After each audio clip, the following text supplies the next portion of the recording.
Good afternoon, everyone. I hope you're doing well. I miss all of you. It's weird thinking that we're not going to be meeting face to face for a long while. So, I know this situation has been stressful with the transition, and I hope that all of your other classes are going well with that transition. Though, keep in mind, some of your classes may not be fully transitioned into an online format yet because we have until Wednesday to do that. We've been feeling the stress ourselves because a lot of teachers are not used to teaching online. Thankfully, I do have experience teaching online, so I hope that that will work to our advantage here.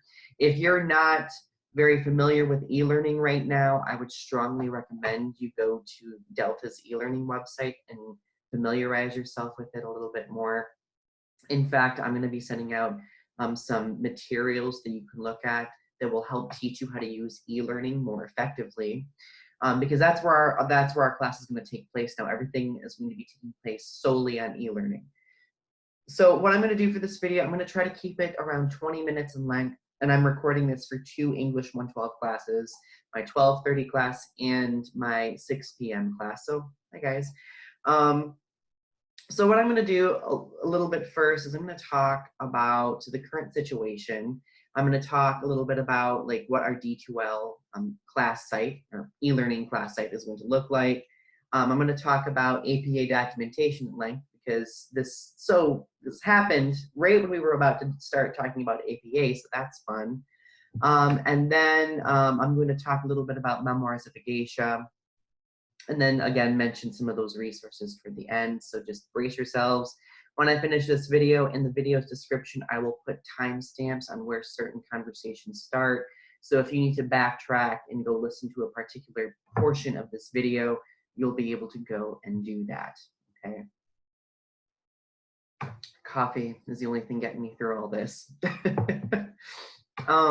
So let's talk about the situation. So the coronavirus pandemic, I'm not going to talk at length about it because I'm sure you're hearing nothing but stuff about this. But right now, Delta has said that they are going online until about April 10th. And from there on out, they're going to make another determination to see if we should come back for the rest of the semester or not. If for some reason they choose not to and we are just online the rest of the semester, we will make the best of it. We will work with it. If we do end up coming back, in mid-April, that's wonderful. That'll make me very happy. Regardless what will happen, just know that if we work together, we'll be able to get through this. If we communicate together, we'll be able to get through this. So if you're feeling a lot of anxiety about this whole situation and the transition online, I want you to take a deep breath with me right now.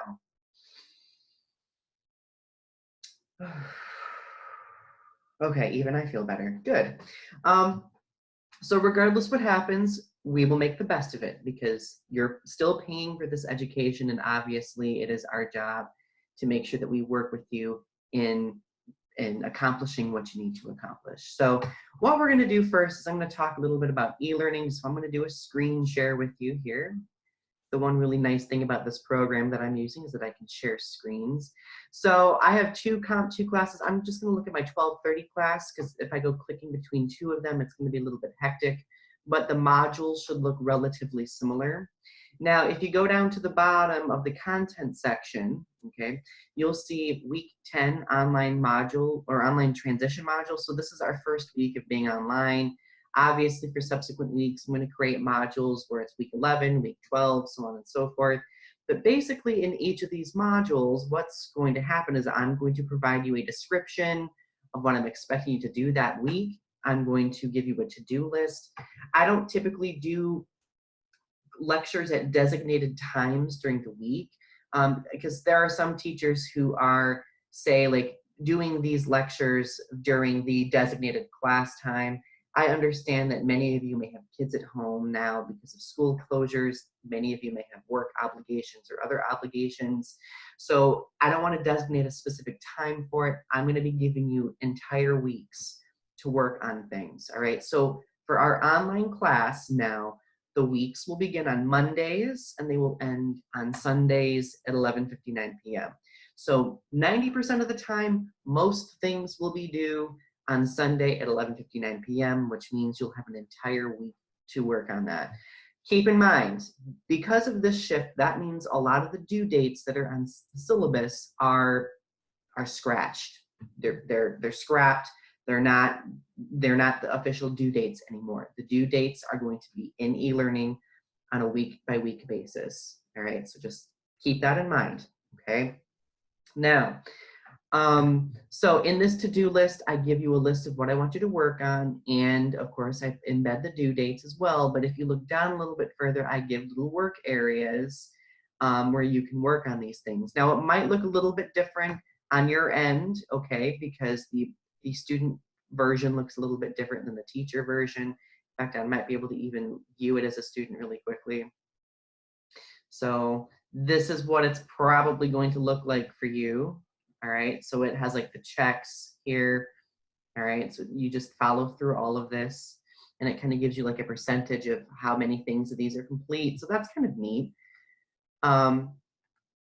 So basically, gotta go back into it again. So basically what you're gonna be doing this week is you're gonna be working on APA documentation. So that means you're gonna be going to the Purdue Online Writing Lab. You're gonna be looking at the APA information. You're gonna be looking at the slideshow that I have linked here. And then you're gonna look at how a paper is formatted in APA documentation. So this I'm gonna show you in a few minutes, all right? Then after you look at all of that and review that information, then you're gonna do the APA documentation exercise. So it's gonna take on the same type of concept as the MLA documentation exercise that we did in class a few weeks ago, all right? So most of the sources in here that you'll need to look up to do a citation page are gonna be researchable through Google, for example, but I do have one database article right here that is linked in that you'll be able to look at. Then I'm going to have you do a discussion board post for Memoirs of a Geisha, chapters 1 through 8. So you have all week to read chapters 1 through 8 and answer these discussion board posts, or actually answer these discussion questions in a discussion board post. And then by that deadline, you also need to respond to classmates. Now, you're probably asking, well, what does a fully developed discussion board post seem like? For each of the question responses, 2 to 3 sentences. When you're responding to your classmates, 2 to 3 sentences. Nothing super extravagant, but I do want you to provide some very, decent feedback for people, all right? And then last but certainly not least, I'm gonna have you work on pre-writing for the argumentative research essay, all right? I know on the syllabus it said that we're gonna be doing outlining this week. We're doing pre-writing. We're not gonna get ahead of ourselves too much because this transition's hectic for everyone, right? So if anybody has any questions about the structure, so on and so forth, please let me know. If you anticipate any difficulty accessing eLearning because either you may not have reliable internet or you may not have technology access, like I mentioned before, I expect you to create a game plan for yourself. So if you're having difficulty accessing technology, I think it's important that you connect with people in your life, like family or friends who might have technology. Keep in mind, you can access eLearning via mobile devices. So if you have a cell phone or an iPhone, you can access eLearning. If you download Delta's app, you can get to eLearning through that as well. So there are ways of doing this. It just takes some innovative thinking if you're not used to utilizing all of the technology, okay? Which is okay, because not everybody is a huge fan of technology. But on the bright side, I mean, what's really unique about this whole frustrating situation is that you're probably going to be learning a lot of new things about technology that you didn't know before. All right, so I'm blabbing way too much now. All right, so let's move forward and talk a little bit more about APA documentation. All right, so first and foremost, I'm going to show you how to format an essay in APA documentation. All right, and I have a template that I have embedded in eLearning. This is what it looks like. All right, it looks quite a bit different than MLA. For APA papers, you're going to have a title page, okay? And the title page should be exactly formatted like this, all right?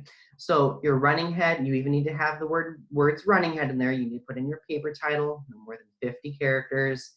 And then your paper title goes in here again in the top third of the essay, first and last name, and then the college, and of course you need to have page number.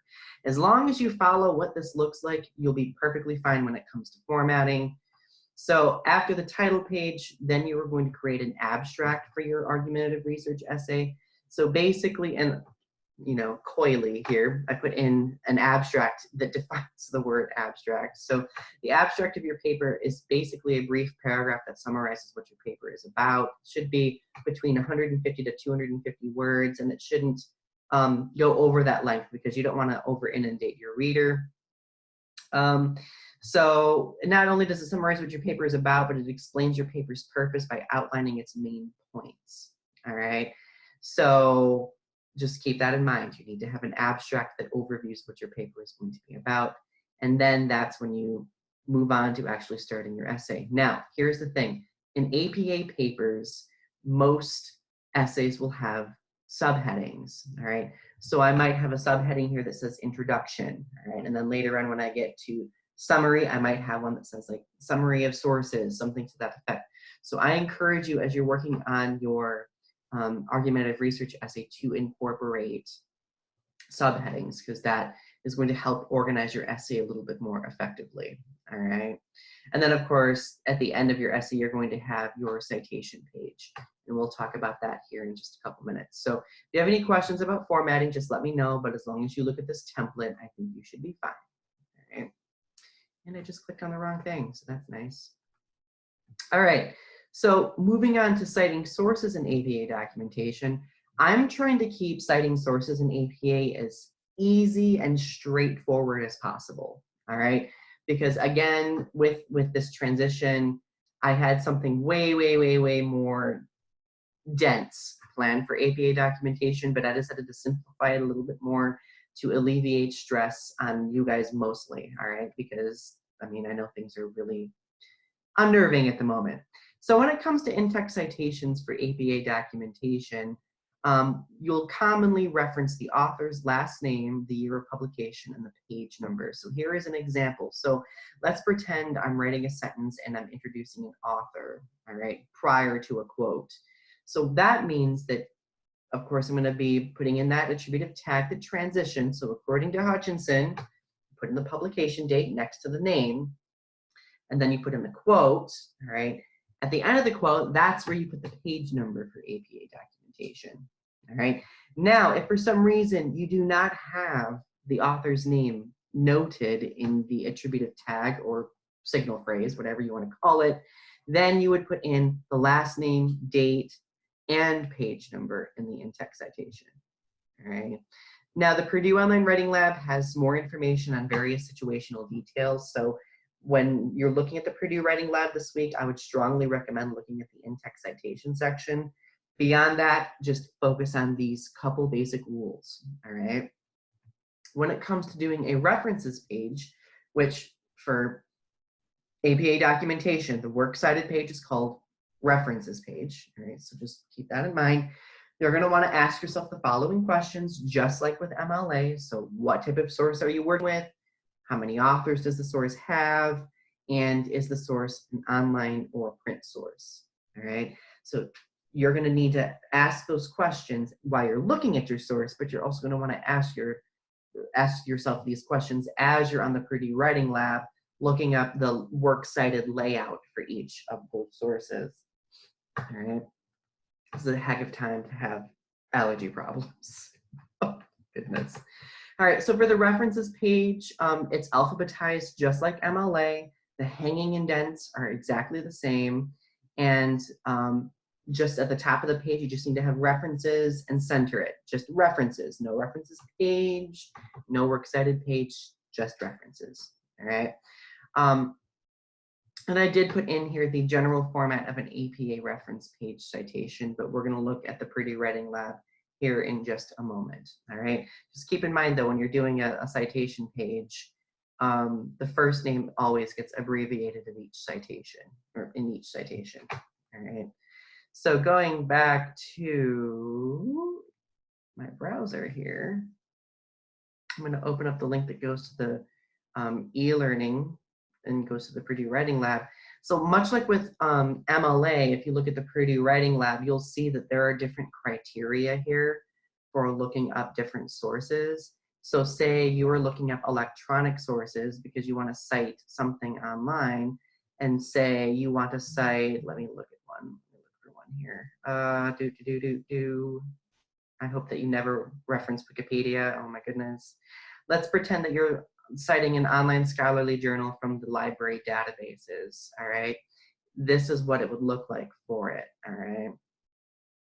Let's see, a newspaper article, last name, first initial, middle initial, year, comma, month, date. This is the publication. Title of the article, title of the publication, URL. What's super confusing about APA documentation when it comes to doing references pages is that article titles don't get placed in quotes, whereas in MLA it does. So when you're looking at these examples, just keep that in mind, okay? If you're really struggling with determining what type of source you're working with, again, please don't hesitate to email me. In fact, I'm going to work on creating some like online office hours where I'll be right in front of my computer doing things. So, so going back now, moving on to the APA documentation exercise. So for this exercise, basically, the first section is you're going to be creating in-text citations, just like with the MLA documentation exercise, all right? So based on those situations that I was talking to you about in the slideshow, you're going to be creating in-text citations, pulling stuff from this information right below these. So you're going to place the quotes in the correct spot, and then you're going to create a citation at the end as well, all right? Now, below, this is going to be the area where you create citation entries for a references page. So I have an article from an online newspaper, I have a YouTube video, and I have an article from an online database, all for you to create citations for. So that is what I'm going to want you to do between now and Sunday. All right. So I think that pretty much summarizes what I want you to do for this week, and I hope that that explains what I'm looking for. Now, if again, you're really unsure about maneuvering through e-learning, one, I would recommend just tinkering around with e-learning, looking at it, familiarizing yourself with it. Number two, look at the e-learning help page because they do have tutorials there. I can also send you a link to it. And then last but not least, I am, like this program that I'm using is called Zoom in order to record video, so on and so forth. The nice thing about Zoom is that I am actually able to do face-to-face conferences with people with it. So if there's any point where you want to meet with me or have a conversation with me, we can schedule a time during my online office hours. And of course, when we do paper conferences, assuming that we're still off campus, we'll create a schedule. But what will happen is you'll need to download the Zoom app from either the Google Play Store or the Apple Store, depending on what device you have. And then you don't even need to create an account. I'll email a link to you. You click on the link, it opens up Zoom for you, and then you'll get to have a face-to-face conversation with me. So it's really cool, it's really helpful, and I think it's gonna at least help us maintain some modicum of face-to-face conversation. If you are also struggling with finding internet access, there are certain internet providers right now during this crisis time that are providing 60 days of free internet access. So I'm going to send you links to these resources by email once I notify you that all the class stuff is up. All right. I know this is a lot of information. Let's take one more meditative deep breath. And then, of course, a sip of coffee. And let's just power through this. All right. If this situation is really stressing you, then I think one excellent way of distracting yourself from it is holding steadfast to your schoolwork, focusing on getting everything done one at a time, all right? So just keep that in mind. If you are having any struggles or concerns, just please reach out to me and email me. Like I want you to know that I am probably going to be at home all day, bored out of my mind, probably not bored, I'm going to be working. But I am available if you should need any assistance. All right. So have a great rest of your day, and I look forward to reading your content in our new online module this week. Okay. Bye.